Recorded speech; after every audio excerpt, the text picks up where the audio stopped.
أعوذ بالله من الشيطان الرجيم بسم الله الرحمن الرحيم الحمد لله رب العالمين الرحمن الرحيم مالك يوم الدين إياك نعبد وإياك نستعين اهدنا الصراط المستقيم صراط الذين أنعمت عليهم غير المغضوب عليهم ولا الضالين آمين اللهم صل وسلم على سيدنا محمد وعلى آله سبحان ربك رب العزة عما يصفون سلام على المرسلين الحمد لله رب العالمين.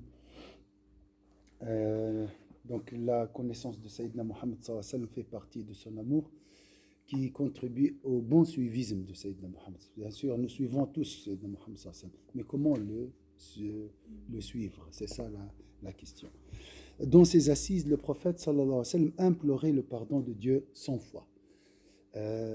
Implorer le pardon d'Allah 100 fois. Donc ça euh, c'est un signe, c'est une manifestation de l'humilité de Sayyidina Muhammad sallallahu alayhi wa sallam. Malgré son haut rang, il implorait toujours le secours d'Allah Azza wa Jal, implorait le pardon d'Allah Azza wa Jal. Mise en pratique, comment appliquer ce passage? Voilà, il ne faut pas oublier dans ces assises de dire astaghfirullah.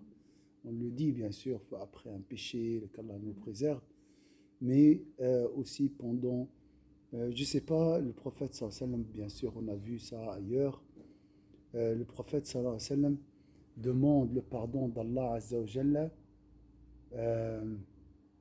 s'il descend d'une station.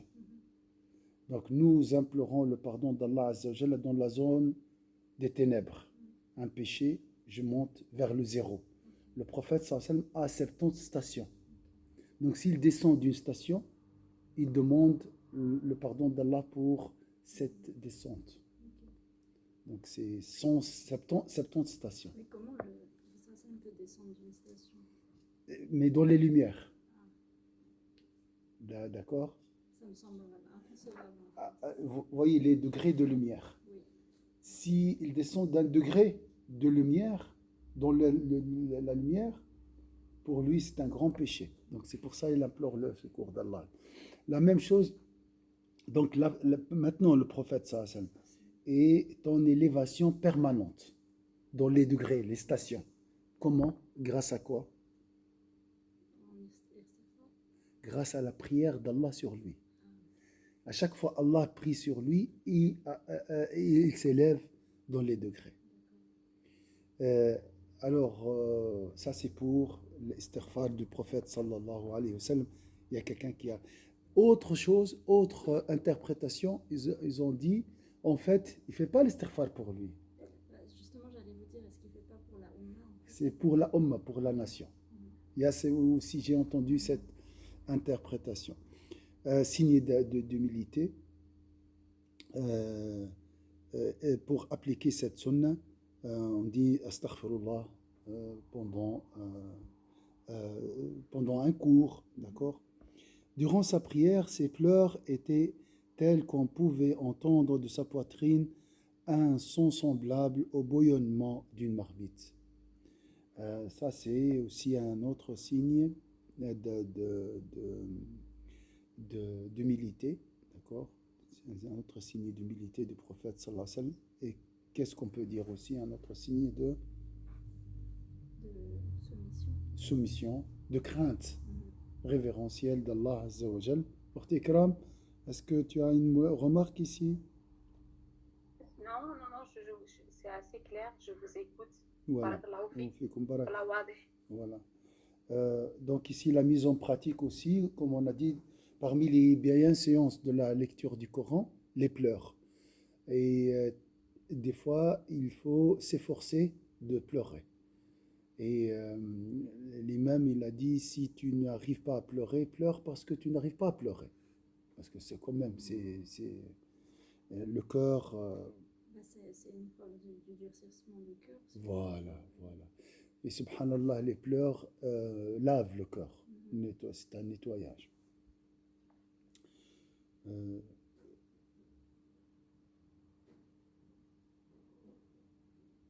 Bien sûr, on entendait ce bruit uniquement lorsqu'on se trouvait près du prophète sallallahu alayhi wa sallam pendant la prière. Hein. Ça, c'est clair. qu'Allah nous aide à mieux psalmodier le Coran, hein, et mieux respecter les règles de bienséance de la lecture du Coran. C'est pas obligatoire, mais ça fait partie de la beauté de la lecture pour mieux être influencé. Ça, c'est le prophète sallallahu alayhi wa sallam. On rêve tous d'écouter la lecture de Sayyidina Muhammad sallallahu alayhi wa sallam, ou de l'imaginer au moins. Le prophète sallallahu alayhi wa sallam jeûnait le lundi, le jeudi, 3 jours de chaque mois, ainsi que le jour de Ashura. Ça aussi, une sunna.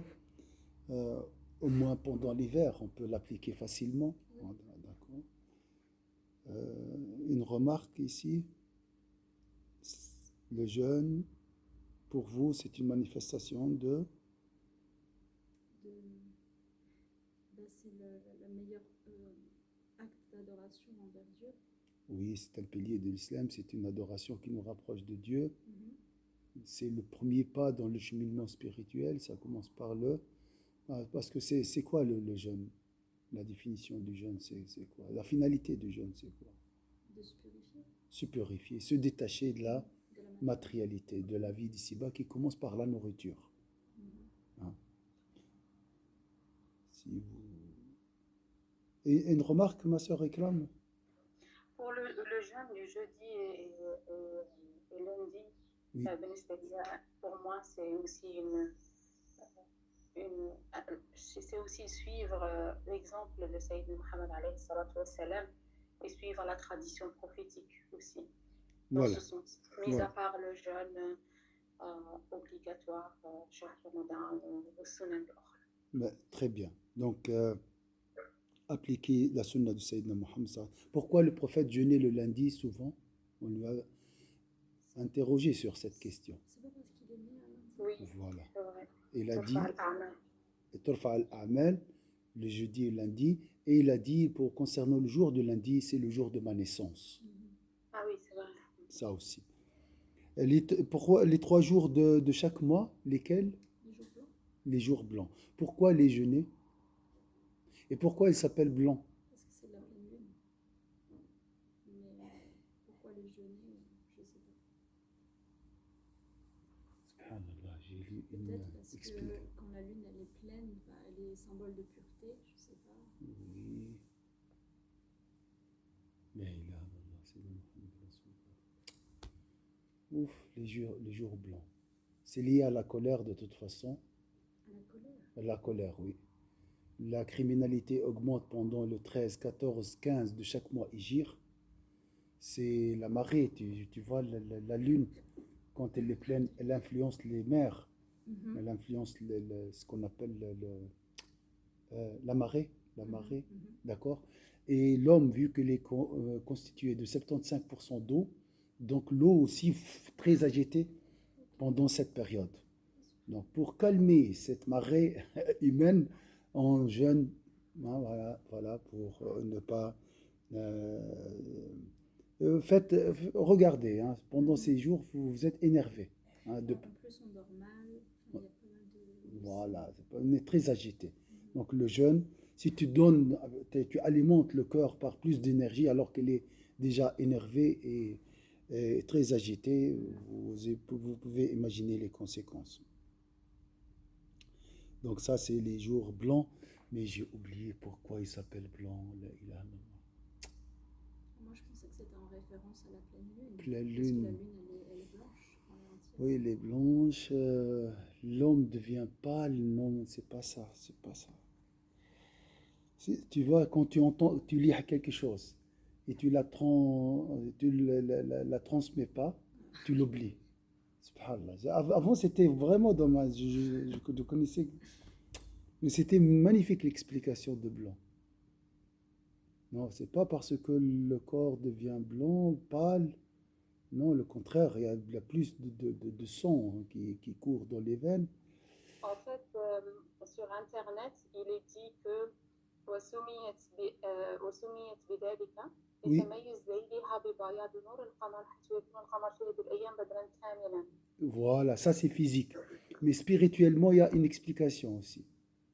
الله أعلم. Subhanallah, j'ai oublié ça. Bon, dommage.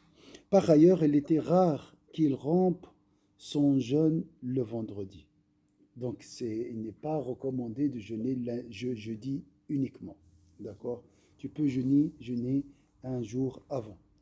Donc, c'est la mise en pratique de tout ce qu'on a vu, demander le pardon d'Allah Azza wa Jalla dans les assises d'apprentissage, euh, ce qui est un peu étonnant, essayer de pleurer pendant la lecture du Coran, ou au moins lorsque tu passes par des versets qui parlent du châtiment ou bien de la vie de l'au-delà. Ensuite, essayer de jeûner si c'est dur maintenant parce que les journées sont longues pendant l'été, pendant l'hiver. Et voilà. C'est durant le mois de Sha'ban que le prophète sallallahu alayhi wa sallam jeûnait le plus souvent. Alors ça c'est vrai, et aussi il jeûnait presque tout le mois de Muharram, le premier mois hijr, du calendrier hijr. Pourquoi? Alors, euh, Pour bien commencer l'année. alors attendez, jeûner. Non, le prophète disait, le meilleur jeûne après le mois de Ramadan, c'est le jeûne du mois de Al-Muharram. Alors là, et pourquoi ça reste bien sûr mystérieux. Bon, on peut dire parce que c'est le début du mois de l'année Hijr, on commence bien, hein, on prend nos élans, hein, d'accord, pour les montrer aussi qu'on est fort, déterminé à réaliser nos initiatives et le changement, peut-être ça aussi. Mais le meilleur jeûne après le mois de Ramadan, c'est le jeûne du mois de Al-Muharram.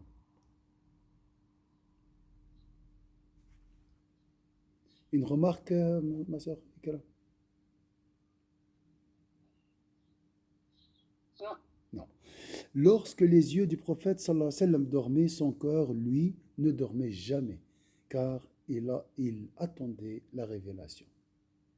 Donc, le cœur du prophète sallallahu alayhi wa sallam en un état de réveil permanent. Il est éveillé, Sayyidina Muhammad sallallahu alayhi wa sallam. Parce que même dans ses songes, il pouvait recevoir des révélations. Voilà, il doit être réceptif. Et il est réceptif, sallallahu alayhi wa sallam. Et aussi parce que il ne peut pas oublier Dieu. Il pense à lui même pendant son sommeil. Ça, c'est la sincérité de Sayyidina Muhammad sallallahu alayhi wa sallam. Il est euh, euh, euh, dans son réveil, son sommeil voué à Allah Azza wa Jalla. Donc H24 pour Allah. Toute sa vie était pour Allah. Il pensait à Allah Azza wa Jalla sans interruption. Parce que de toute façon, c'est le cœur qui invoque. Hein. C'est très bien. Mais ici, c'est une explication, car il attendait la révélation. C'est pour ça aussi qu'il a subi l'opération de la poitrine. Voilà, peut-être c'est pour ça, pour le préparer vraiment à recevoir. Ça, c'est aussi parmi les mystères de l'islam. Pourquoi il a subi ça plusieurs fois. Hein. Oui. Donc à chaque fois, peut-être il y a une préparation à une nouvelle révélation. Est-ce qu'on sait si les autres prophètes avaient subi aussi cette opération? Oui, là, j'ai aucune idée. Non. On n'a pas parlé de ça, j'ai jamais entendu ça. Donc ça, c'est le cœur de Sayyidina Muhammad sallallahu alayhi wa sallam. Il parle ici. L'objectif de l'auteur, c'est de nous décrire un peu le cœur de Sayyidina Muhammad sallallahu alayhi wa sallam. C'est quelque chose qu'on ne peut pas imaginer. Hein. Ça, c'est comment réfléchissait le prophète sallallahu alayhi wa sallam, les pensées de Sayyidina Muhammad sallallahu alayhi wa sallam. Ça, c'est magnifique. On parle souvent de son aspect, mais là, il parle du fond. Durant son sommeil, il ne rend. Alors là, pour la pratique, on a vu lors de la visite de Médine, il a dit l'imam Ghazali, imagine les connaissances présentes dans le cœur de Sayyidina Muhammad. En fait, cette imagination nous aide toujours à puiser de ses connaissances. Vous savez, dans le sport, pour atteindre un niveau, tu dois mettre devant toi un modèle. un modèle d'un sportif qui a fait par exemple 100 mètres à 10 secondes. Là, tu dois penser à lui toujours. Donc l'idée ici de ce livre, c'est aussi d'imiter Sayyidina Muhammad, de puiser sa lumière. Durant son sommeil, il ne ronflait pas, mais expirait seulement. Ça, c'est aussi... Tout est dans la beauté chez Sayyidina Muhammad sallallahu alayhi wa sallam. S'il voyait une chose détestable durant son sommeil, il disait, il est Dieu et il n'a aucun associé. Donc, ça c'est aussi c'est pour nous enseigner cette protection. Souvent, c'est pas souvent, des fois, on est touché par des cauchemars. Voilà, dans ce cas-là, tu dis, il est Dieu. Wallahu la ilaha illa huwa. Donc, il invoque Allah Azza wa Jalla dans son sommeil. Ça, c'est aussi un signe de cet éveil, même pendant le sommeil. Là, c'est une chose très importante. La personne qui, pendant son sommeil, invoque Allah Azza wa Jalla. Donc, il est endormi, mais il dit Astaghfirullah, Subhanallah, la hawla wa la quwwata, inconsciemment. Ça, c'est un bon signe. Le sommeil est très proche de la mort. Donc, pendant la mort, cette personne, probablement, il dira la ilaha illallah. Parce que pendant le sommeil, c'est le subconscient qui parle. Donc, ça veut dire quoi le subconscient? C'est le fond de l'âme. C'est la partie, le disque caché. Donc, ça, c'est où vraiment les choses qui sont dans le subconscient ne sortent jamais. Restent toujours gravées dans l'âme. Donc, ça, c'est aussi un bon signe. Lorsque le prophète sallallahu alayhi wa sallam s'apprêtait à dormir, il disait « Ô Seigneur, préserve-moi de ton châtiment le jour où tu ressusciteras tes serviteurs. » Ça, c'est une préparation aussi à dormir, à mieux dormir. Une remarque? En fait, ça semble incroyable que le prophète sallallahu alayhi wa sallam demande d'être préservé de châtiment alors que c'est la meilleure des créatures. Voilà. Surtout, c'est un enseignement à nous, d'accord? Mais l'homme qui craint Allah le plus, c'est Sayyidina Muhammad sallallahu alayhi wa sallam. Après, les savants. Innama yakhsha Allah min ibadihi al-ulama. Ceux qui craignent le plus Allah sont les savants. Donc, à chaque fois ton niveau de piété augmente, ta crainte augmente aussi. Le jour où tu ressuscites. Pourquoi il parle de la résurrection ici? Parce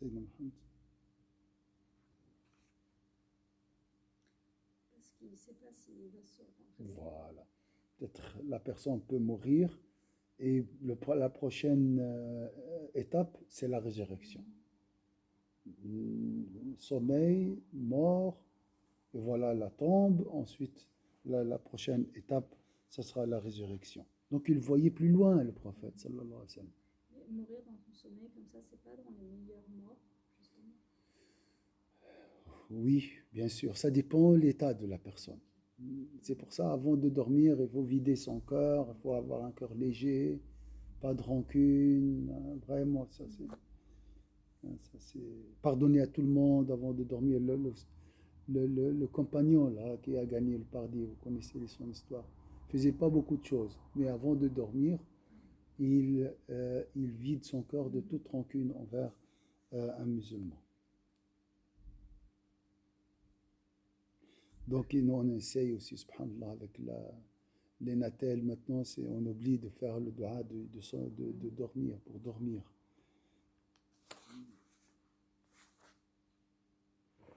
En se réveillant, il disait, la louange est à Dieu, qui nous a donné vie après nous avoir donné la mort. Certes, c'est à lui que nous retournerons.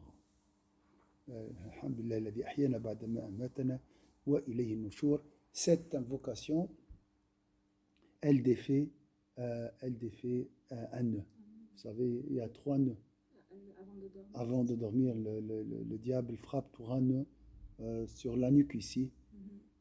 Un nœud est défait lorsque tu invoques Allah, lorsque tu fais les ablutions et lorsque tu pries. Donc c'est bien de dire ce dua en se réveillant. Ensuite, faire les ablutions, la deuxième nœud est défait, et ensuite faire deux unités de prière. Est-ce que c'est clair ici? Voilà. On a fini ce chapitre. Par réserve, moi j'ai envoyé la nourriture de Sayyidina Mohammed. Ça, Inch'Allah, on va le laisser une autre fois. Inch'Allah.